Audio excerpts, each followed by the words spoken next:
Ասել ես, որ երեխային ինչ-որ մի բան հասկացնելու համար կարող ես իրեն մի հատ ցած թաթալոշ տալ։ Բանին եղել է, որ մատով ուսին խփեմ, տենց թաթալոշ չի եղել, եթե պարզվում է, որ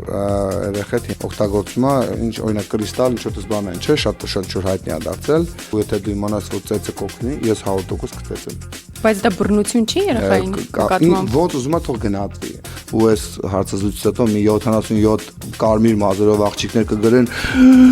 բռնություն։ Երեխաներին մկրտելու թեմայով ասել ես, որ չես կարող երեխաների փոխարեն որոշում կայացնել եւ թող իրենք մեծանան, որոշեն։ Արդյոք երեխաներին կրոնական կազմակերպության ճամբար ուղարկելը իրենց փոխարեն որոշում կայացնել չէ։ Մի քիչ մկրտությունը ուրիշ է։ Ճամբարից բացի օգուտից ինքը վնաս չի ստանում։ Որքան է արժի հարսանիք վարելը քո պարագայում։ Շուկայական գինուս 1 միլիոն դրամ է։ Վերջին շրջանում աղջիկների որդեգրության թեման շատ էսպես հանրային դարձավ ու ինչ որ առումով նաեւ ոնց որ կոմերցիա դիտարկվեր։ Երեխեքի վրա փող ենք լվում։ Go Sport 96.3 FM-ի ոդքասթային եթեր։